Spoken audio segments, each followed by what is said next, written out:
Sure it does. I don't think so. Dude, I'm infamously the worst dancer there ever was.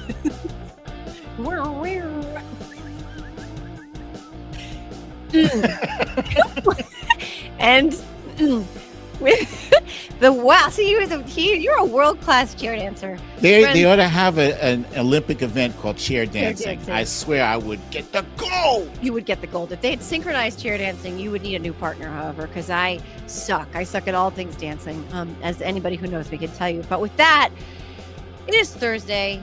I'm JoJo from Jurors, Joe Carducci. I am joined, of course, by my friend Majid Fidel, also known as Brooklyn Dad Defiant. This is the Joe and BDD show. We have news, all day, all the time. It's another day ending in Y. Brooklyn, how are you? And hello to everybody in the chat. I am chill in the gang. Yesterday was like my early Christmas because I don't know if you heard, but the new trailer for Spider-Man's Brand New Day came out, and this is something I've been waiting for a very long time. And as a comic book, a hardcore comic book nerd who collects comics monthly, I think I'm probably about maybe 10. I think I have 10 issues I collect every month. Wow. Yeah, I have like boxes and boxes of these books. That's so cool. At some point I'm going to run out of space, but yeah, so I've been waiting for this movie for so long, and the trailer, amazing. Okay. Yeah. So when is it out? It's coming out in July. I'm crawling out of my skin like a wall crawler. There's so many things in it. There's like the Punisher is in this, the Hulk is in it, Scorpion. So there's a major cast of characters in it. They're returning to what they call street level Spidey. Like he's not out in space fighting, space villains. Now he's like that was always so strange to me, that all that crossover stuff. Like I was like, wait, Spider-Man in space? Okay, that's cool. Like I was like, actually, so in the comic books, he has just been in space again on a completely different mission for a very long time. I'm not gonna get into it because we have enough spacey shit going on in our own solar system on our own crazy planet. I saw somebody post something saying like, people don't understand why I wish an asteroid would crash into this planet. Yeah. Honestly, I think if aliens like were just like to just reveal themselves on planet Earth, we'd be like, really? Not now. Like not now. You know what I mean? We got a lot of shit to do. But I'm going to see that Hail Mary movie tomorrow with the kids. With Ryan Gosling. Ryan Gosling. Yeah, he's so good. So I don't know if you guys have, the chat's not really kicking off just yet, so hopefully people are seeing this, but I don't know if you saw The Martian with Matt Damon. Loved it. So good, so surprisingly charming, and just every turn you're like, wow, this is just a charming, fantastic, wonderful, surprising little gem of a movie. This I think has something to do with that. I think maybe the same author wrote the book. So this is about Ryan Gosling's character wakes up in space, like and like he does not remember who the heck he is. And then he encounters an alien somewhere out in space. Here's the deal. Both he and the alien are on a mission to save their respective planets. That, I forget what the issue is that they need to be saved from, but then he eventually regains his memory, and then the two of them have to help each other save each other's planets. Okay, well, I'm excited to see it. That's a really good segue, actually, because he didn't remember who the hell he was, and just as a sidebar, yeah, I know. Good segue. Sidebar. I like it. If somebody else also this week, I think it happened on Monday, did not remember who he was. So here we go. Let's just play the clip and then we will talk about it. Sam. President of the United States, Gavin Newsom, admitted that he has learning disabilities, dyslexia, everything about him is dumb. Wait a minute, Brooklyn, I have a question. The guy sitting behind the Resolute desk in the Oval Office of the White House, That guy. The guy looks like Yeah. he is the color of a Tupperware container after you've microwaved spaghetti in it. What's that guy's job title technically? I can't He's remember. the president of the United States, believe it or not. Wow. Wow. Thank you for that, Sam. Yeah. Let's unpack that clip for a minute here because there's a lot going on in that clip. So much wrong with it. So much wrong. He- First of all, he says, I'm so over him like giving people these childish nicknames. So the Gavin Newsom thing, okay, yeah, Which isn't new. Gavin Newsom said in his book he was called that as a kid. Oh, really? Yeah. Oh, yeah. Oh, I did not know that. But yeah, grow up already. You know, you're the president of the United States. Act like it. If you wanted to be a stand-up comedian, you still can. Just step down from, you know, the Resolute desk and go into Caroline's or whatever. But the other thing, when he says that he shouldn't be the president of the United. Oh wait, he called Gavin Newsom the president of the United States. Right. But clearly, like clear as day, not one of those like you slip and you're like, I can't believe I said he was the president. I meant he was the governor of California. Like, no. Committed. And then in the same sentence, he maligns the mental capacity of Gavin Newsom, who is not the president of the United States. Right. And then he attacks people with dyslexia, who, by the way, one of the most famous people with dyslexia, Albert Einstein, Steven Spielberg. There's a whole lot of there's a whole list of people, and George Washington. There are people on Facebook and Instagram right now in an uproar that he has attacked people with disabilities, number one, and with dyslexia, number two. You know, come on now. And I that's the thing, and I know this was we're going to get to more breaking things that, you know, his more of his insanity, but more recent. But the reason we both thought this was important to talk to each other about was because I know that it's, and I laughed at it too, and I wrote a whole Substack about how the president doesn't know what the president is, but I don't want to snooze on the idea, and we shouldn't expect more from him, but we should also not normalize it, where he says those things like you said. This is a person who's mocked somebody for their stutter. He made fun of Greta Thunberg infamously. It's not, this is, well, right. Yeah. And the fact that the media is not reporting on his mental decline, absolutely, 100%. There's both sides shit. Hello, paging Jake Tapper. But what I want to focus on for a second is, again, that what he said about people with learning disabilities, what he said about people with dyslexia is grotesque, right? This is not true. It's not accurate. It's how a bully talks. It's how a bully acts. And it's also not an issue that impacts just one political party. You know what I mean? This one, disabilities like that, dyslexia does not check your voter registration card. So lots and lots of people who voted for him either have to contend with dyslexia or have people in their life that contend with dyslexia or other learning disabilities. And as a former paraprofessional for almost 7 years of my life, who worked with these incredible human beings who just learn differently, it makes me sick to my stomach that he can sit in the most powerful desk, behind the most powerful desk in the most powerful office in all of the world, and model that kind of disgusting discrimination from an office that is supposed to model the opposite. And I didn't want that to get too far away from us, because that's what he does and that's how he continues to do it, and it emboldens him so that he can use the R word slur, which is disgusting. So I wanted to revisit that. Yes, his mental health needs to be talked about, and yes, he's a fucking idiot, but that part is really important to me. Yeah, and you know, I would just add that he likes to punch down. This is not what what strong people do. Strong people don't punch down. They punch up. Right. And I would also venture to say that there are any number of people with disabilities and with dyslexia who would serve as a far better president and as far better Secretary of Defense and Secretary of State, and all of those losers that he slotted into positions, like Markwayne Mullin, for instance, right? How is that anger management buffoon who claims to have some kind of top secret, double secret mission that he You can't don't know talk her. about She's from even in a Canada. closed session. Yeah. All these knuckleheads in his cabinet and he himself are dangerously unfit for the positions that they hold. So, people living in glass houses, they shouldn't throw stones. Donnie, put the stones down. Yeah, which we're not talking about your balls because we all know you got testicles the size of Jordan almonds. All right, that's not nice for Jordan almonds.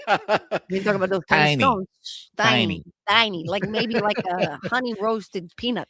Like if you threw stones the size of his nuts, maybe it wouldn't even make a scratch. It would be okay. You wouldn't even know. You're like, I got an M&M. Somebody flick a Tic Tac. What was that? But speaking of people with dyslexia, by the way, Gavin Newsom, it does not use written or typed out speeches. That man does that shit extemporaneously, right? So that's Henry Winkler, my personal hero in life, and honestly, America's like dad. This is at this point, he's just a hero. Henry Winkler, famously dyslexic, did his entire Fonz audition. They handed him a script. He's like, thanks. Can't read that. You just went out there and invented a character. He didn't tell me. I did not know that. Oh, yeah. You woke up. Shameless plug. I obviously love the man. I worship Henry Winkler, and he knows I worship him. He's just been an incredible, gentle, wonderful human being to my children, to me. Just an incredible. I could go on all day. His book. It's a couple of years old now, probably 3 years old, 4 years old. If you haven't read it, you need to go out immediately and get it. But what I recommend is what I did, because I struggle with my attention span. Shocker. I did the audiobook while I read the book at the same time, and he narrates the audiobook. Oh my God, he does his parents' voices. Oh my God. But wait, how does he go? Hey. Oh yeah. He does? Oh yeah. He invented that. That was all of that was his creation, right? So again, when we were kids, we all thought the Fonz was so cool how he would like hit the jukebox and make it turn on. Hey. Right? Like it's this, and the craziest thing is when you read the book and you hear about his backstory and you know about his struggles, because he was learning disabled, he was dyslexic, and his parents escaped the Holocaust. Seriously, they were very cold, very stoic Germans. They didn't like the arts. He does their accents. I know we're sidebarring here because I do this squirrel thing, but like, guys, for real. But also just speaking to the high level of intellect we're talking about. And yes, kinky streets. That's a funny thing for me to say out loud. Kinky streets. You are right. Trump has always been about this way, right? And it stems from his insecurity. So much of what he does and who he is originates from that original, like, I'm not good enough. We could argue all day long for why that is. Mary Trump talks about it too. His father sent him away. His mother didn't love him. They were infamously very cold. He was probably born a sociopath, but he didn't accomplish anything on his own. But he is a bully in large measure, and like you said, he punches down because he knows deep down that he is inferior, right? So it's easy for him to bully other people. But can I just say what's interesting about what you said with all of his insecurities and is that when he lies, which is all the time, but like when he lies, he does it with so much confidence, right? And he does it repeatedly, but he does it with so much confidence. It's the confidence that sells it.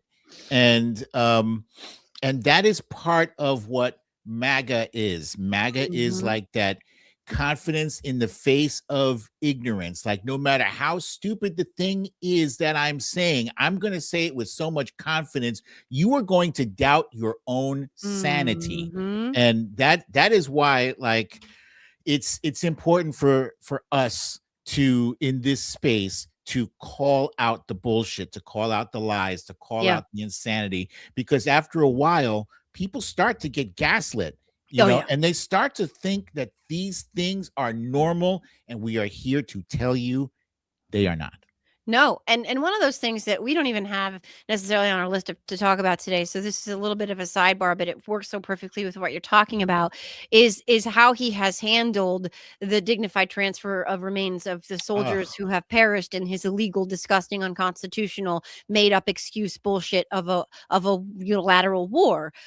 Because I've seen every version of an explanation and/or / excuse in my replies to what I've posted about this. And normally it is, but Biden checked his watch. But there's also, okay, just to clarify, right? Like we all saw this. You and I think talked about this. Donald Trump wore more chat to the first dignified transfer remains, which was 6 troops that we lost. And then there was another one. Wait, and then he used a picture from that dignified transfer for a fundraising email, which really, you could make a list that's like 10 feet long of offenses that he's done that should have ended his political career.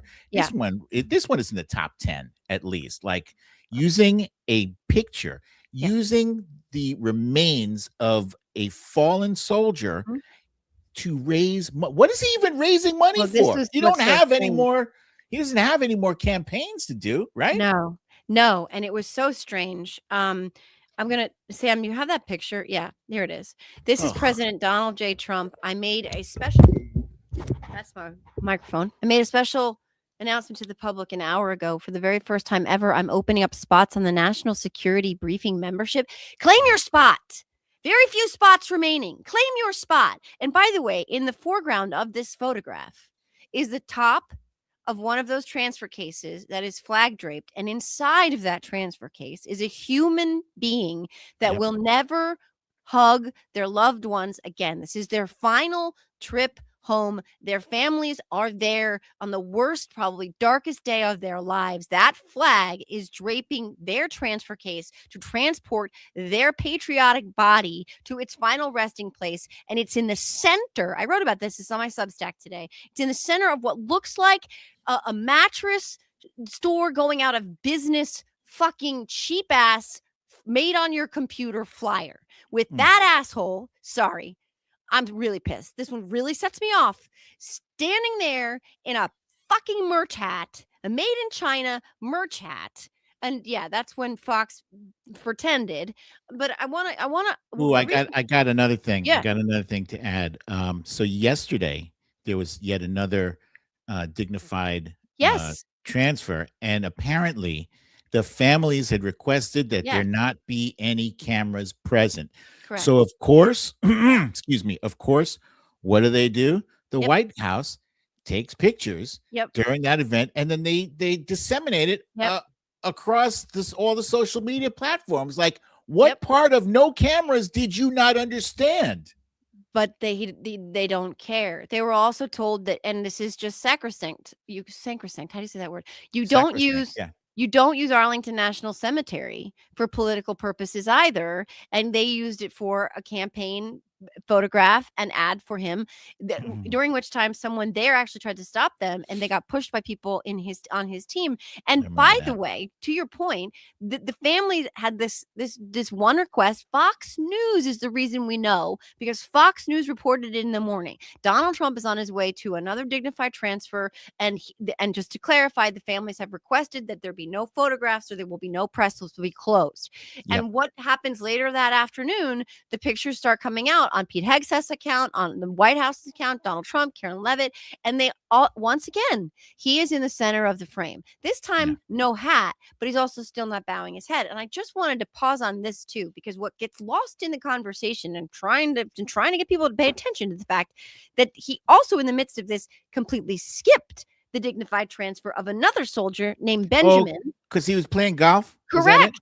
Yeah. Benjamin Pennington, 26 years old. He came back to this country for his dignified transfer alone, and Donald Trump was too busy at Mar-a-Lago to bother going. And it was nothing in it for him to go, for one. So, like, this is what I don't want people to get used to, and I don't want it to become normalized. I don't want these bodies of these heroes coming home again in an illegal war that was never explained to the American people, that we keep finding out from everyone from Joe Kent, not a hero, but nonetheless, Joe Kent, to Tulsi Gabbard, to Ratcliffe today, who are confirming for all of us that the whole pretext for this war was bullshit. These soldiers, these young people, there's a man with 3 kids under like 3. Their families will never get to hear their voices again. And I don't want people to get used to the idea that this is how you treat our service members. I don't want that people who like us won't, but it makes me sick to my stomach.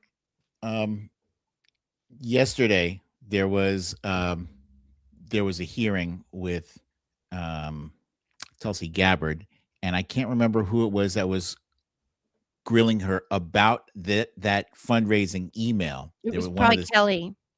Oh, you're right. It was Mark Kelly. Yeah. And so, Sam, there's a comment here by Anthony27334 saying he's giving out security details for money. I doubt that. That too.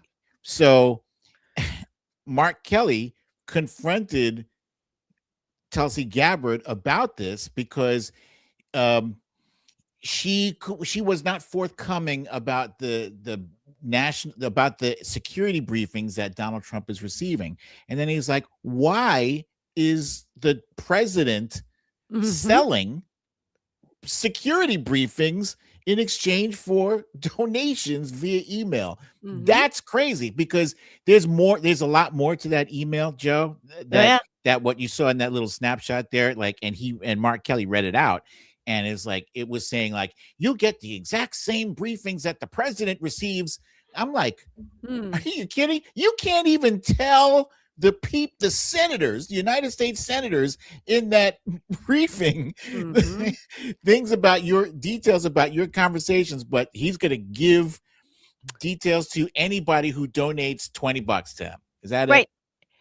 And here we go. I think Sam has that. Point out something that was released about 6 days ago. This is a fundraising email from the president of the United States. And in this email here, where there's multiple links to donate money, it says, as a national security briefing member, you'll receive my private national security briefings.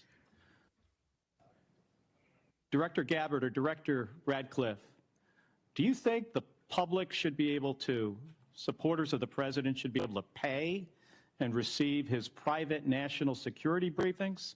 I assume these are briefings, Director Radcliffe, that you provide to the president that is now going to be provided to somebody who makes a regardless donation. of what that I don't know what that document is, but regardless of what it says, it didn't happen. Oh, no, this is new. But what I'm telling you is that the Hatch Act would prevent me from an apolitical from engaging in that. I'm not aware that anything like that happened. Yeah, because we know they respect the Hatch Act so much. So much. They turned the White House into the backdrop for the RNC, but Hatch Act, rah, rah, rah. I shouldn't have been laughing, right? Because I was laughing as he was reading that out, because it is just so absurd. It is actually terrifying that, the level of corruption in this administration, the level of self-paying. There's a term. It's not self-paying. It's something like that. Gratifying, self-aggrandizing, No. It's more like self-paying. Like he's paying himself. He's lining his own self-enrichment. There we go. We'll go with that. I saw on the news earlier today that he's trying to get a gold coin approved with his face on it. Like, why on earth? Like, there are people struggling right now to put gas in there. Gas, by the way, is in some places it's over $4 right now. In California, it's between $6 and $8, and people are struggling to put gas in their tanks. They're struggling to put food on the table, struggling to pay the rent. They're struggling to pay the utilities. Some people have had to give up their health care because they can't afford it without the subsidies, because Republicans put the kibosh on that. And he is concernicus about creating a gold coin with his likeness on it. Are you shitting me? Like, the absurdity, the tone deafness of this regime is astounding. Well, I mean, again, they're asking for $200 billion more for this illegal war. $200 billion. They've already spent $2 billion a day for 19 days. Do you know what you could do with $200 additional billion? Do you know healthcare? Healthcare extensions for the ACA tax credits, school lunches, for every child in this country, cancer research. cancer research yet again for the NIH that they have gutted on a world stage. We're talking about all that USAID aid that has left all these vulnerable people. Affordable housing. Affordable housing. Thank you very much. These are the things that they tell us they can't afford. Nutrition assistance that they went all the way to the Supreme Court to make sure starving kids couldn't get.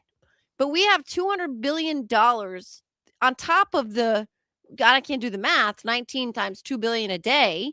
We have all the money in the world when it comes to that shit. And every time anybody goes anywhere near, you've been in the room, the ballroom, not a ballroom, where it's on the other side, where every time he has an event there, they have a lot of press conferences and stuff there at the White House. He says, behind this curtain, right behind this curtain. And he's pointing to his fucking ballroom. Well, we got enough money. And I don't care if anybody wants to tell me that we're not paying for that shit. It doesn't matter. It's still tone deaf. And also, I totally, by the way, I am like 99% sure taxpayers will be on the hook for that. Oh, thing. God, They say say that that's coming from personal donations. I don't believe that shit one minute. No. And it's what it is. It is tone deafness, but it's also that he doesn't give a fuck about anybody. This is what ties everything together. Like if you're going to look for the central primordial goo that is like what he is comprised of, it is that he doesn't give a fuck. Yeah. Oh God. Well, right. Crab. 8 million on friggin' lobster, 2 million on crab meat, but he doesn't care. By the way, before we get too far off of the cancer thing, you heard that what's her name? Susie Wiles, his chief of staff, has cancer. And Anthony just posted a comment there that cancer research was cut by 37%. You know, all the people who will online get up all in their feelings. Oh, you didn't stand up for that little kid who they used as a political prop, and you didn't applaud him. But you guys did the material damage to that kid by cutting the cancer research, you fucking morons. By the way, guys, we are so far off of we had like a meeting before the show. We're like, all right, we're going to talk about this. We're going to talk about any of this shit. We will. We'll get to most of it. But the thing is, because there's so much crazy shit. Right. I didn't even tell you. I forgot to tell you that I saw a video earlier today that they have started dismantling the Department of Education already. Just in the past 3 days, they are stripping it little by little. They're taking like medical stuff and putting it into the HHS department. They're taking all these different components of the Department of Education, big chunks of it, and putting it into different departments. So at some point, it's just going to be gone. And they're using all of the distractions of the war and the Epstein files and the freaking gas and stock and all these distractions. This shit is going unnoticed, virtually unnoticed by anybody. And the Sam, you are something else, buddy. Oh, that's interesting. The federal student loan portfolio. Yeah.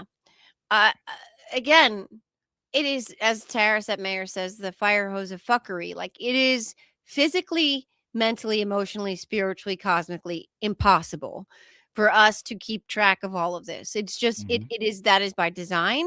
I often think of it as a Russian nesting doll of distractions. So like every time you think you've reached the last distraction that's distracting you from the distraction before that distraction, there's a new one.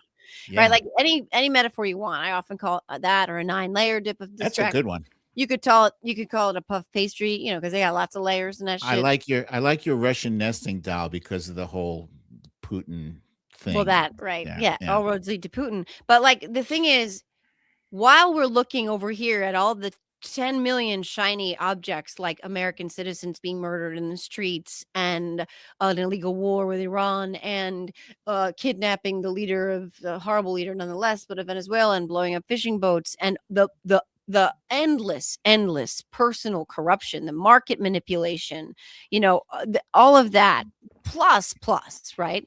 Plus the Epstein files, which Pam Bondi and Todd Blanche pulled up. We didn't even put this on the list to talk about today. They pulled a little attempt at a Houdini last night by showing up for some bullshit hearing, which is not even making a blip in the news.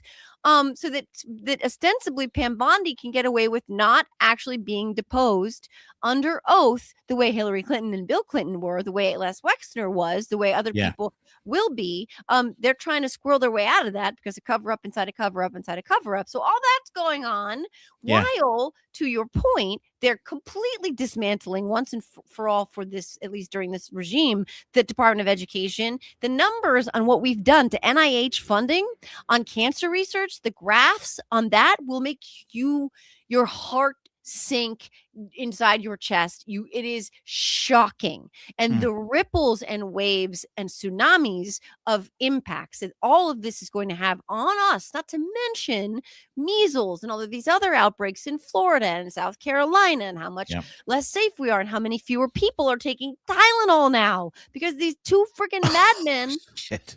Dude, I can't make this shit up. Plus, plus there was this price gouging on asthma medications and inhalers that kids needed, so the parents were just bypassing them entirely because they went up like $400 a pop. I mean, there's so What?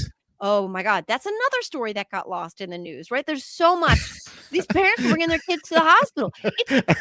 It never. Sorry, it never ends. I love how, like, when we do this show, you're like saying, "And this happened." I'm like, "What?"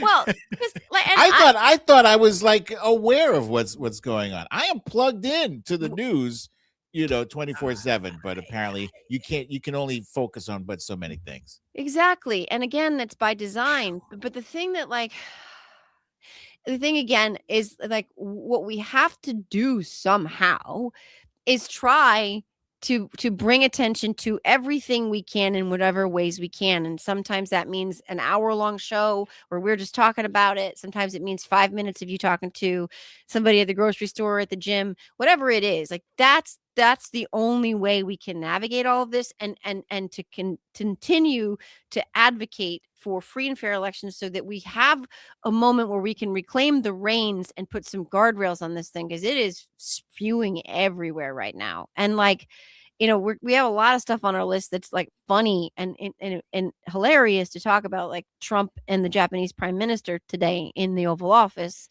which was not so much hilarious as it was, like, extreme cringe and embarrassment. Like, as a citizen, as a lifelong citizen of the United States, I would like to tell the world community, the global community, how sorry we are that we have such a rat brain shithead sitting in our highest office. We voted for the lady, right? With the lady with the smarts. We voted for her. That was like, okay. So Sam, can you cue up that video right quick? This is a video of Donald Trump in the Oval Office with the Prime Minister of Japan. And a reporter had asked the question, did you consider informing some of the allies? Why didn't you tell them before you attacked Iran? And he said, well, we like to we like to surprise, we like surprises, right? Like Japan, like Pearl Harbor, right? What? And then he turns and looks at the prime minister and says, why didn't you tell me about Pearl Harbor? And, like, first of all, motherfucker, you weren't even born when Pearl Harbor happened. And then, so every person from Japan that, it was their responsibility to inform you of. It's just like, it's so absurd and so cringe and so embarrassing that somebody from in a position of power would say something as disgusting as that. Let's play it.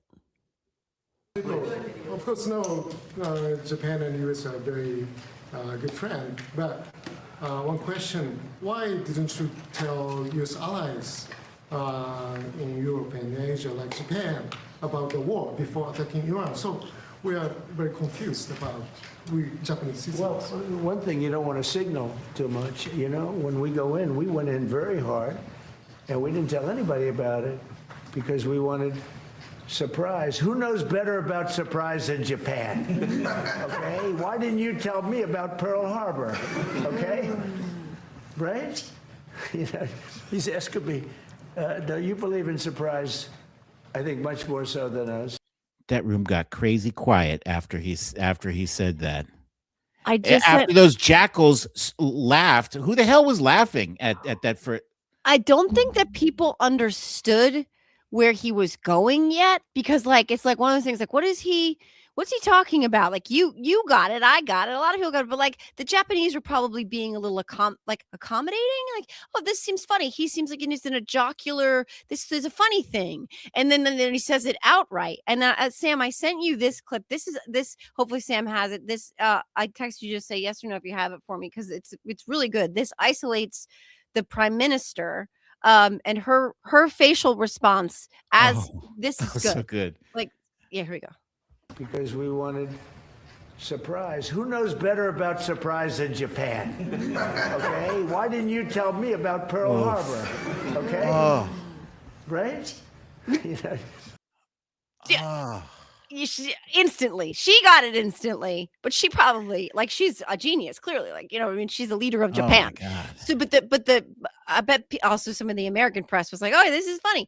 And the thing too, it's like goes back to is the bar so low that this guy sitting behind the Resolute desk making fun of people with dyslexia, is the bar so low, Brooklyn, that this goddamned incurious idiot, this totally dumb, thick-headed, stupid, numbskull moron is so just alarmingly vacant that he's not understanding that he's sitting in the country they attacked.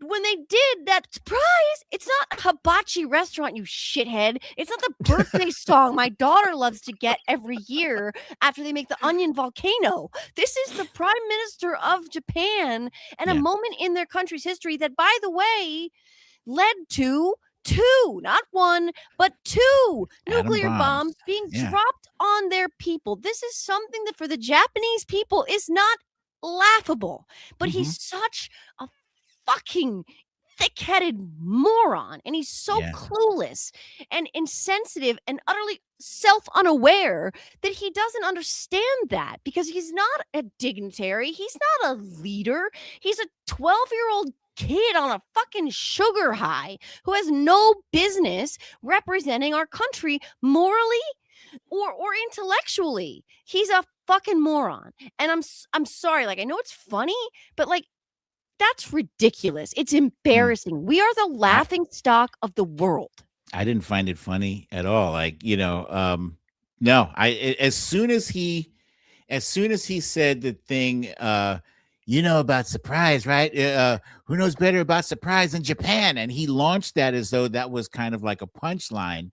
Yeah. And I was like, as soon as I heard him say that, I was like, oh no, dude, don't go there. But he went there. Like, you know, when crazy racist uncle is about to say something stupid at the Thanksgiving table because he's setting it up. Yep. And he just, you know, it shouldn't bother me so much, but it does, because look, I have a lot of criticism for Donald Trump, but he is still the president of our country, and I have pride in my country, and therefore when someone who represents our country acts like a complete ass, it upsets me. It's not TDS, you jackasses. It's not that. You know, guys like to say, you should have seen how many people were like, oh, you have TDS. Look, there's a person who is supposed to be our leader, our dignified leader. He's not an insult comic. He's the fucking president of the United States. Jesus Christ. You know, can we just raise our standards up to bus driver, right? You would expect better behavior from a bus driver, from the manager of a shoe store, from the guy sweeping the streets. any of these people have a higher level of competency and a higher expectation of dignity than Donald Trump, than what is expected of him. And I'm fucking tired of it already. This is a guy who's responsible for millions of lives, not just the lives of the people that he is sending to their deaths in Iran or Cuba or Venezuela or whatever war of choice he decides to launch, but also the millions of lives who will be negatively impacted by those cuts in cancer research, which, by the way, those cuts affect both Democrats and Republicans. It's not like, you can only just own the libs on that, guys. Okay. It's Democrats, Republicans, independents, the food affordability, the gas affordability, the housing affordability. It is all crashing down because you guys wanted to own the fucking libs. And come on already. Let us move on from this disgusting episode and get somebody who won't embarrass the hell out of us every freaking day. Amen to that. And it's interesting because it's a very good segue to the fact that some of them are waking up. Some of them are realizing, what the hell did I do? And some of them are speaking out about it. So Sam, let's play this clip. This one speaks for itself. Let's take a listen to one more woman who we spoke with. If you could say something to President Trump and he was going to hear you right now, what would it be? You are a worthless pile of And you voted for him how many times? 3 times. That was my bad. Apparently, I'm an idiot. Not going to argue with her. Right? Who would argue? And she's not a one-off, she's not exactly an aberration at this moment. She's not an outlier because he's not offering them jack shit anymore. Everything he promised them, which, was the hate, right? But they wanted them to hate who he hates. They didn't give a shit about Iran. The first time they were ever tweeting about Iran was now. Okay. They didn't know. We couldn't have pointed to Iran on a map. They would have thought Iran was part of South America for all that they knew. They wanted him to hate who they hated. They wanted him to make eggs less expensive. And they wanted him to expose the Epstein list. This is and they wanted, I apologize, no new foreign wars. These are the things that they wanted. They didn't want any more entanglements, any more foreign adventurism. They didn't want boots on the ground. They didn't want us in countries they couldn't name. They wanted us to focus on, guess what? America first. And what has he done instead? What is happening instead? We are in a protracted war in a country they don't understand that's far, far away across an ocean. Gas prices are at least $1 more in most states. Everything is more expensive. We have lost jobs, we're hemorrhaging them. Everything is moving in the wrong direction. The GDP is down. Inflation is not moving in the right direction, in the opposite direction, like he said. And what is happening with the Epstein files? Nothing. Jack shit. Nothing. They are covering it up. They have been. They had to be forced by Congress. They had to be forced by Congress, and they're still sitting on half of them. So his voters, not all of them, a lot of them are still. He has 100% of support from MAGA right now. This is a statistic crazy I saw. to me. Yeah. Well, if it looks like a cult and it walks like a cult and it talks like a cult, it's probably a cult. You know what I mean? It's really difficult to put some of the toothpaste back in the tube when this guy let them be their worst, most racist selves. Okay, but that wait, lady represents the rest of them. Yeah, she's MAGA. She voted for him 3 times. She's bona fide MAGA. She's probably got a whole collection of different MAGA hats at home. True. But there's a comment there by C. Kendall. C. Kendall is very active here. Let me see. It was a good one about that woman. There. Oh, I don't know. I kind of dig that lady. Yeah, that one. Says I don't know. I kind of dig that lady now, even if she did vote for Trump 3 freaking times already. Yeah. I guess for some folks it takes baby steps to admit they were duped. I want to say something about that because a lot of folks on our side like to dunk on the MAGA with the regretful MAGA, the ones that are leaving the bandwagon. And I get it because It's because of them. It's because of their closing their eyes and closing their ears and voting for that, 34-time convicted felon, adjudicated sexual abuser.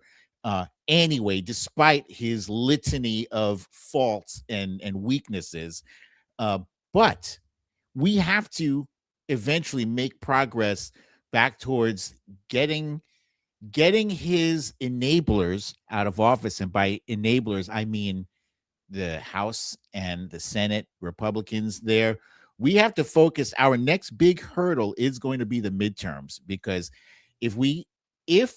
when we reclaim the House and the Senate, it's all about accountability. It's affordability, but it's also accountability. And I for one am really looking forward to accountability, to compelling people like Pam Bondi to get up there and answer. And like last night, Michael Steele on MSNBC said, like, you need to haul her behind in, and if she refuses to speak, get the U.S. Marshals and drag her into one of those cells in the Capitol. I love it. That sort of thing.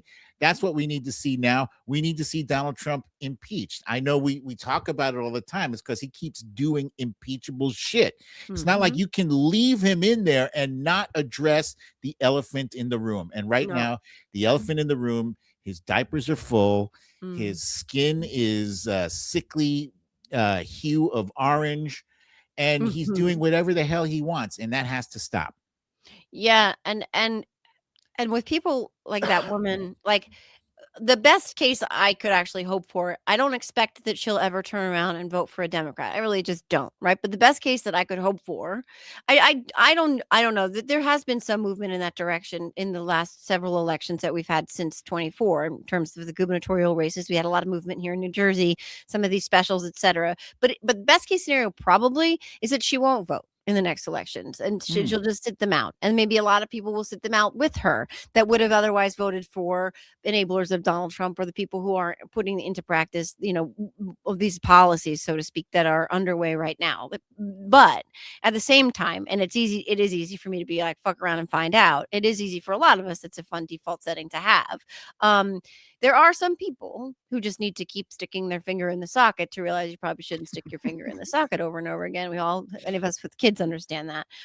But there is somewhat of a spell breaking.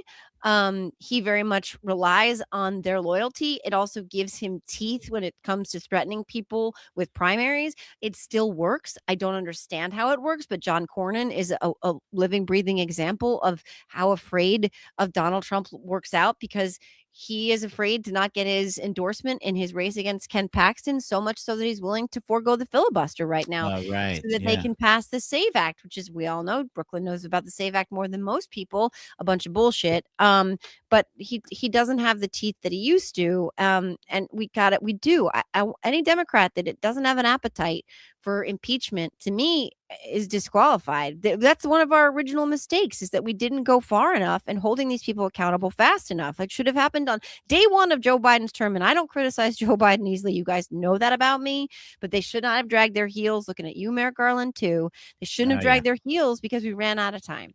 Ran out of time, and accountability takes time. And in that case, we didn't have enough of it. And this isn't one of the original sins. And this is how we got here. Sally Yates would have been so much better. So much better. So much better. I mean, look, again, so much of this stems from Mitch McConnell, right? The evil turtle. If he had not done what he did when it came to Merrick Garland's, nomination for the Supreme Court under Barack Obama, you can't put a Supreme Court justice in an election year. Hi, looking at you and Amy Coney Barrett right now. If Merrick Garland had been where he belonged on the Supreme Court, and we would have potentially had a Sally Yates as Attorney General, and we would have had someone with some more gusto, so to speak, with more of an appetite for holding people accountable. But history. Hey, what do you think about Rand Paul?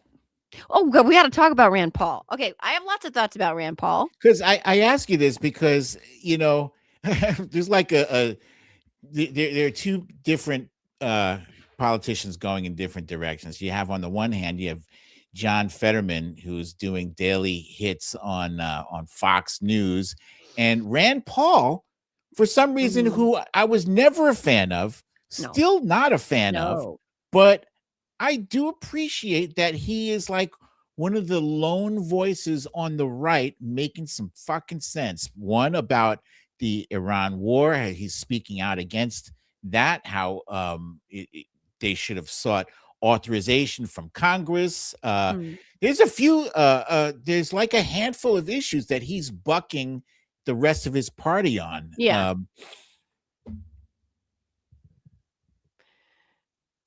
So this happened today. This was today, correct? Or yesterday? I think today.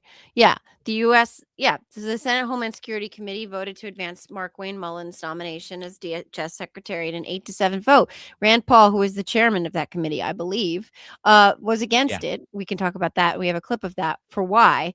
John motherfucking Fetterman. I've said this, and I will say this for on the record again. I've never said it out loud. I've said it in a tweet. I have never, not for as long as I have lived and been politically involved, ever regretted supporting a political candidate as much as I regret supporting John Fetterman. Not that Dr. Oz would have been any better, because he wouldn't. He would have been worse. We wouldn't have gotten any votes out of Dr. Oz. But John Fetterman makes Joe Manchin look like a hardline Democrat. And like Fetterman was to me, there was so much fraudulence. Like, I feel like he really sold people a bill of goods, and that stings, because he's going to be there for many more years.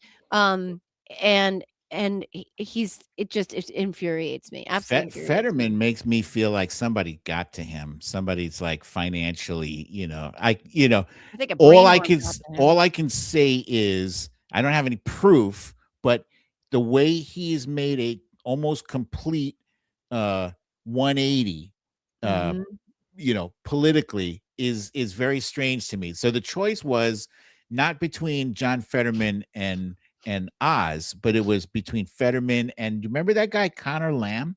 Oh, Connor Lamb was amazing. Wasn't that the guy that was running against Fetterman? Yeah, Connor Lamb's amazing. Amazing. Yeah, so I think that the thing people were concerned about was that they thought Connor Lamb was too milquetoast. He was too like middle of the road centrist kind of thing. And Fetterman seemed like a renegade. This is a guy who I'm only going to wear hoodies and shorts. And, right. He's cool. But so he was quirky in the same way that Kristen Sinema was quirky, and we saw where that thing ended up. We never talked about her affair shit. We never talked about that.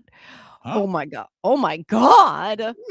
It's a whole nother conversation. You love making me go, huh? Oh my god. If you don't know, oh my god, she was having like multiple affairs. This is a total sidebar. This is speaking of rice, like squirrel meet Joe's like over here, but look it up. You got it. If you don't know, holy shit, dude, she's a freak.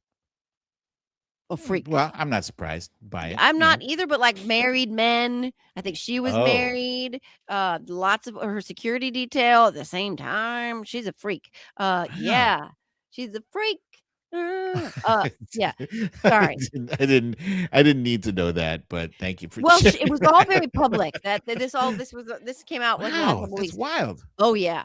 But fuck Fetterman. But let's get back to Rand Paul real fast, because I have no love for Rand Paul. Okay, John McCain said that Rand Paul was a Russian asset. There's long been rumored, et cetera, et cetera. He is the only, as far as I know, Republican who voted against extending the benefits for the families of the first responders on 9/11. Jon Stewart called him out for that. Yeah.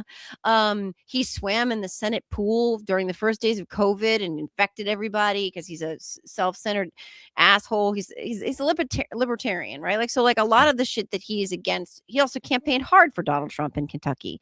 But a lot of the things that he's against align with him being a libertarian. Like, the unilateral executive shouldn't come in and be like, we're going to war now. And, that kind of stuff. I get it. And his thing with Markwayne Mullin is very interesting because it's personal. Mm-hmm. It's not even political. Those two don't like each other. They have long not liked each other because Markwayne Mullin is full on supping at the underballs of that senile septuagenarian, and he's just all up in there with Lindsey Graham, like fighting for some of that sack, and like he doesn't understand. Sorry.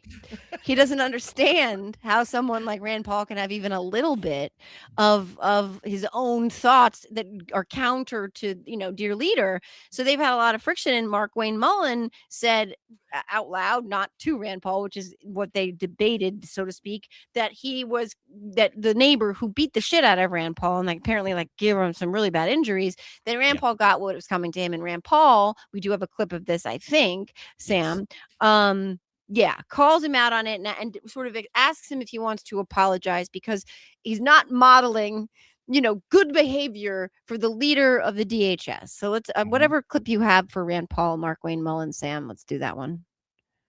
Off, it would be one thing. If you just disliked me so much that you approved of violence against me, people could just write it off. Well, maybe they hate each other.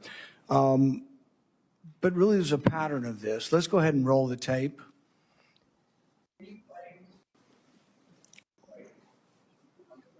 We can be good as an adult. We can finish it here. Okay, that's fine. Perfect. You want to do it now? I'd love to do it right now. Well, stand your butt up then. You stand your butt up. Oh, stop it.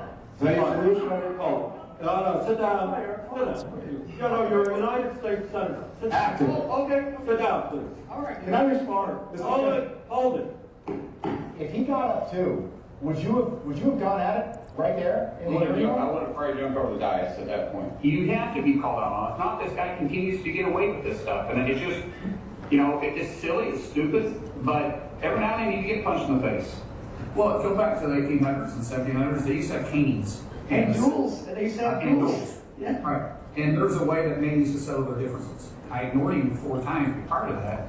And people say, yes, you're supposed to ignore it. Well, I'm not a very good Christian. I try to be a good Christian. And I know people say you're supposed to turn the other cheek. I prefer the David method. But we need to move from an almost... By the way, I'm not afraid of Biden.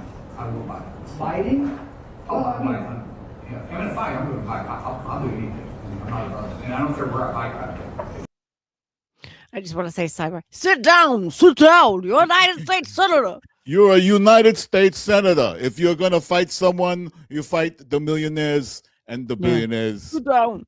I mean, that really should have been the end of his career in the Senate. It is so unbecoming of a member of Congress. It is unreal. And the fact that he actually thought that dueling yesterday, that was a point that came up during the hearing. He thought that dueling was legal. And, to which point Rand Paul brought up that it's been illegal for 173 years. Yeah. But as much as Markwayne Mullin tries to play it off like he's this tough guy, some of you may have already seen this a picture of him hiding on January 6th behind a wall of chairs and then a wall of humans that are fending off the rioters at the door. That's one picture. Yeah. And then when Donald Trump had put the National Guard in Washington, D.C., Markwayne Mullin said that he was grateful for that. And he claimed that he can't even go out driving his car anymore because he's afraid he'll be dragged out of his car and carjacked. Oh, my. Right. Oh. A big talker, right? Again, and he wouldn't apologize to Rand Paul. He wouldn't say to his face also what he said, right. Yeah. Yeah. There we go. And he's got that super secret, special, top secret mission that lives in Canada. You wouldn't know her. So brave. So brave. So brave. So brave. Sam's got to go soon, so we should do our final thoughts. Oh man, we have meandered. Meandered all over the place. We covered a lot of ground. We did cover a lot of ground, though. Did we? I hope so. I mean, the thing is, that we were just talking about this before. Is that there's so many layers of fuckery right now that it is really difficult. Sometimes the conversation just goes the way that it goes because there's so many substantive things that you want to talk about that you don't want to just gloss over and sort of just cover on a superficial level. Oh yeah, that's right. That's right. If I had to make one point before we break, it Mhm. is going to be this. This is the top of my. There's nothing more important than this. It's that whatever they're calling it, the Save Act or the Save America Act. Don't call it the It's Save that America Act. Yeah. whatever the hell it is. It's the one where they're trying to take away mail-in Mhm. voting. It's the one that where they're trying to force people to have to use a passport or birth certificate in Right. order to prove that they have the right to vote.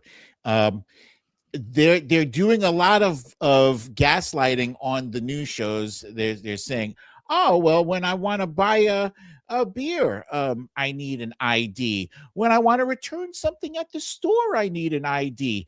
But what they're not saying is that they're not talking about just regular photo ID. They're not talking about a driver's license that everybody has. And there's the sleight of hand. There's the verbal sleight of hand. They make it sound as though, what are you complaining about? It's just photo ID, right? Mhm. Thinking that this photo ID is the driver's license you already have in your wallet. It's not. It's Nope. another hurdle. If you don't have a passport and you only have a driver's license, that is not enough for this bill. It's Nope. not enough. I'm going to Nope. say it again and say it slowly. It is not enough, nor is a military ID. Military ID, not enough. So the passport is $165. That is what is called a poll tax. They are forcing you to pay money in order to have the privilege that you've already enjoyed as an adult in the United States for all of your adult life. Now you have to pay $165 if you want to vote. So, Democrats, Republicans, independents, call your senators, call your representatives and tell them, fuck that bullshit, kick it to the curb, defeat that bill with extreme prejudice. Yeah. And there are Republicans who are, that they're not willing to do away with the filibuster in order to make that bill happen. And let's also call them and make sure that they stick to their guns on that. Even if it's not that they're motivated to do the right thing on this bullshit bill that Donald Trump is saying he will not sign anything. He will not sign anything. He will basically not president until that bullshit bill is passed. The reason is because it is existential for him. This bill, he thinks, helps keep the House and the Senate, particularly the House, because the math is mathing hardcore. I mean, the Senate math is changing too, and we'll leave on a high note with the gubernatorial math for the maps as well. But he is right to think that he gonna get swept in November, and one chamber, let alone two chambers, makes his life very, very difficult and puts those guardrails and constraints on. At the very least, there will be impeachment proceedings initiated in the House of Representatives. What happens in the Senate, once again, the math is more difficult there, but nonetheless, put a marker down, make sure that it is clear that you have stood in the breach in this moment, and said, no, not today, Satan. But let's end on a high note, because again, this is the kind of math we're looking at. Sam, can you put up that governor's race slide so that we can see like the trends and where things are moving? So we have 6 gubernatorial rating changes today, all favoring Democrats: Arizona, Georgia, Minnesota, There we go. Minnesota, New York, Ohio, Rhode Island. They're all moving in the right direction. So that's what Donald Trump, like, he's not going to be able to, hopefully not going to be able to get his hands on much of this. And by the way, elections, hey, all you states' rights Republicans, right? The elections are supposed to be handled by the states. But for Donald Trump, the SAVE Act, he thinks, is his only real lifeline. But we can't suffer from a lack of imagination to other things he will do: seizing voting machines, cooking up all sorts of bullshit lies, etc., putting ICE agents outside of polling centers. Nonetheless, with Pennsylvania Governor Josh Pirro looking effectively untouchable in this reelection bid, so we've got Pennsylvania, which Pennsylvania. Lord, Pennsylvania. I was in Pennsylvania. That's nice. Good night. So that's a high note to end on. When it's a mixed bag, as always, there's a lot of heavy things going on out there. Yeah. Like it's not lost on us, and I don't think you and I have ever really even talked about the elementary school in Iran, those graves, all those children. I have not talked much on here about what is happening to my father's homeland in Lebanon, 1 million people displaced from their homes, Yeah. Residential buildings being It's razed. Israel. Israel is bombing the shit out of That's right. Lebanon right now. Yeah. And it's very difficult. It's very difficult. It was different. It has been difficult. I'm not gonna lie, like certain things just hit closer to home when it's your heritage, your family, people that you grew up with, family members there. So and my heart still always goes out to the Iranian people, to the people of Palestine, and to the people of Lebanon right now, and people of the whole Gulf region, to be honest. So there's a lot to navigate, and the conversations help. They help me navigate it, and they give me a little bit more sanity, adjacency anyway. So I'm always grateful for you. I'm always grateful for the chat. I'm always grateful Me for too. Sam. Yeah. And we didn't get to everything we wanted to get to because there's so much to get to and only so much time. That's why we'll be here next week too. That's right. I would just say, folks, if you ever feel yourself overwhelmed, step away from the screens, go outside. People used to tell me, like, go touch some grass, but as a slam. Yeah. But actually, that is solid advice. Like, go outside, look at the sky. I love, actually, as I find as I get older, I'm appreciating sunsets and sunrises and birds for some reason. Birds. Dude, I didn't start noticing birds until maybe like 3 or 4 years. I mean, I was always aware of birds, Of course. Obviously when they shit on your car, you're aware of them. But Right. like I started appreciating seeing like a woodpecker on my tree, the You red said ones. pecker. Yeah, woodpeckers and all these different kinds of birds. Yeah, as I get older. So do that. Step away from the politics. It's important. It's critical, right? But it's not up to you alone to solve all these problems. Don't let yourself fall into a feeling of despair or being overwhelmed. Yeah. And like they say on airplanes, put your oxygen mask on first and then help the person next to you. You got to take care of yourself. You always got to put your mask on first. You're of no help to anybody, least of which yourself. So take whatever time you need. I say that as somebody whose body basically quit on me because I wasn't taking any time and it forced me to slow down. Bodies will do that. Brains will do that. Our psychology will do that. So listen to your body and try to do your best if you can to unplug, but don't unplug when you're watching this show because we actually try. We try to weave it all together. A little bit of levity is crucial. But conversations and just illumina. What's the word? How do you say that? Illuminafication. I can't say it.